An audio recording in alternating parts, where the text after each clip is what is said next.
हम हर रोज कितनी सारी चीजें इस्तेमाल करते हैं, है ना? साबुन, शैम्पू से लेकर बिस्किट और कोल्ड ड्रिंक्स तक। ये एक ऐसी दुनिया है जो करोड़ों जिंदगियों का हिस्सा है। आज हम भारत के एफएमसीजी यानी fast moving consumer goods sector की इसी अविश्वसनीय कहानी को समझने वाले हैं। एक ऐसी कहानी जो गुलामी के दौर से शुरू होकर आज एक ग्लोबल पावर हाउस बनने तक का सफर तय करती है। चलिए सीधे मुद्दे पर आते हैं। ये सिर्फ रोजमर्रा के सामान की बात नहीं है, ये हमारी अर्थव्यवस्था का एक बहुत बड़ा पावर हाउस है। अनुमान लगाया जा रहा है कि 2030 तक भारत का एफएमसीजी सेक्टर 1288 अरब डॉलर का हो जाएगा। जी हां, ये आंकड़ा अपने आप में इस सेक्टर के विशाल आकार और इसके महत्व को साफ साफ दिखाता है। तो सवाल ये उठता है कि भारत का रोजमर्रा की जरूरतों का बाजार आखिर इतना विशाल बना कैसे? एक दबे कुचले अतीत से निकलकर इतने बड़े भविष्य की नींव रखी कैसे गई? इस पूरी पड़ताल में हम इसी सफर को परत दर परत खोलने वाले हैं। तो कहानी की शुरुआत होती है गुलामी के दौर से। खंड 1, कॉलोनी से कंज्यूमर तक का सफर। ये वो दौर था जब भारत के बाजारों की कहानी कोई और लिख रहा था और इसकी नींव बेहद नियंत्रित हालातों में रखी गई थी। जरा सोचिए, दो बिल्कुल अलग अलग भारत। एक ब्रिटिश राज के दौर का भारत, जिसकी अर्थव्यवस्था को जानबूझकर ऐसा बनाया गया कि वो बस ब्रिटिश कारखानों के लिए कच्चा माल भेजे और फिर उन्हीं का बना हुआ सामान खरीदे। और दूसरा है आज का भारत, जो खुद एक ग्लोबल एफएमसीजी पावर हाउस है और पूरी दुनिया के लिए प्रोडक्ट्स बना रहा है। ये बदलाव ही इस कहानी का असली केंद्र है। आजादी के बाद भी पता है, हालात तुरंत नहीं बदले। 1947 से लेकर 1980 के दशक तक देश में लाइसेंस राज का दौर चला। ये एक ऐसा समय था जब कोई भी बिजनेस करने या विदेशी निवेश लाने पर सरकार की तरफ से इतनी कड़ी पाबंदियां थीं कि कुछ करना लगभग नामुमकिन था। इन नीतियों ने दशकों तक इस सेक्टर की ग्रोथ को जैसे रोक कर ही रखा था। तो फिर ये ठहराव टूटा कैसे? यहीं से कहानी में दो बहुत बड़े मोड़ आते हैं। खंड 2, दो महान जागृतियां। ये वो दो पल थे जिन्होंने इस सेक्टर की असली क्षमता को दुनिया के सामने रखा और इसे हमेशा हमेशा के लिए बदल दिया। इस सेक्टर का सफर कई अहम मोड़ों से गुजरा है।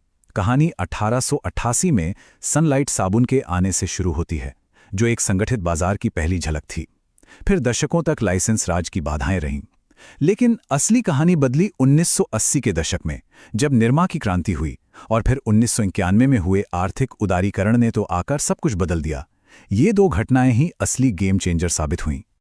तो ये निरमा क्रांति आखिर थी क्या? ये एक बहुत ही सीधी साधी लेकिन बेहद शक्तिशाली रणनीति थी।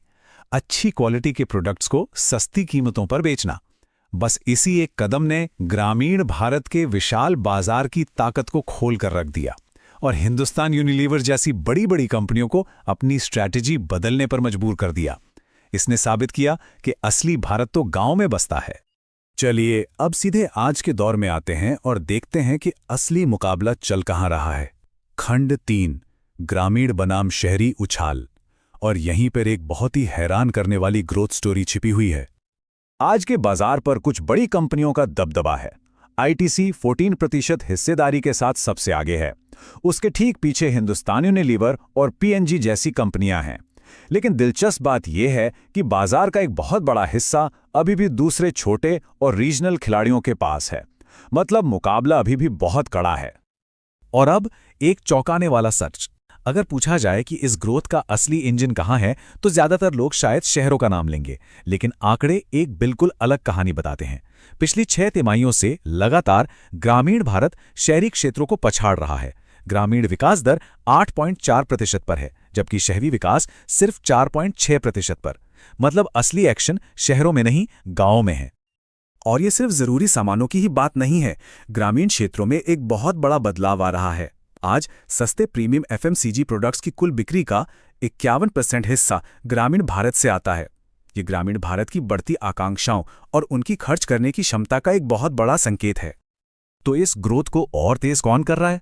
टेक्नोलॉजी। खंड 4, डिजिटल, डेटा और डिलीवरी। आइए देखते हैं कि कैसे टेक्नोलॉजी प्रोडक्ट बनाने से लेकर उसे बेचने तक पूरे खेल को ही बदल रही है। आज की सप्लाई चेन पहले जैसी बिल्कुल नहीं रही। अब तो मोहल्ले की किराना दुकान भी ऑर्डर देने के लिए मोबाइल ऐप्स का इस्तेमाल कर रही हैं। इससे जो डेटा मिलता है उससे इन्वेंट्री मैनेजमेंट बेहतर होता है और डायरेक्ट टू रिटेल जैसे नए मॉडल बिचौलियों को हटाकर सामान को तेजी से दुकानों तक पहुंचा रहे हैं। और इसमें आर्टिफिशियल इंटेलिजेंस यानी एआई एक बहुत बड़ा रोल निभा रहा है। एआई की मदद से कंपनियां ये अनुमान लगा रही हैं कि किस प्रोडक्ट की मांग कब बढ़ेगी, हर ग्राहक के लिए खास मार्केटिंग कर रही हैं और अपनी सप्लाई चेन को और भी ज्यादा कुशल बना रही हैं। पता है, भारत में 78% से ज्यादा कंपनियां ग्राहक सेवा के लिए अब चैटबॉट्स का इस्तेमाल कर रही हैं। चलिए अब भविष्य की ओर देखते हैं। खंड 5, भारत की अगली ट्रिलियन डॉलर कहानी। यहां हम ये देखेंगे कि ये सेक्टर कैसे ग्लोबल हो रहा है और इसके सामने आने वाले वक्त में क्या चुनौतियां हैं। भविष्य की कहानी सिर्फ भारत में ही नहीं लिखी जा रही है।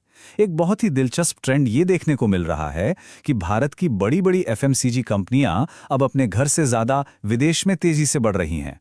डाबर को ही देखिए, एक्सपोर्ट ग्रोथ 17% है, जबकि घरेलू बाजार में बढ़ोतरी काफी मामूली है। हमारे भारतीय ब्रांड्स अब ग्लोबल स्टेज पर अपनी पहचान बना रहे हैं।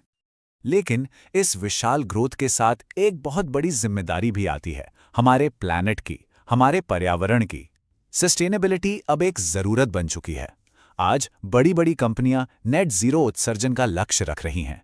वो पैकेजिंग के लिए सर्कुलर इकोनॉमी जैसे तरीकों पर काम कर रही हैं, जिसका सीधा सा मतलब है कचरे को कम करना और चीजों को रिसाइकल और रीयूज करना। ये भविष्य के लिए एक बहुत जरूरी कदम है।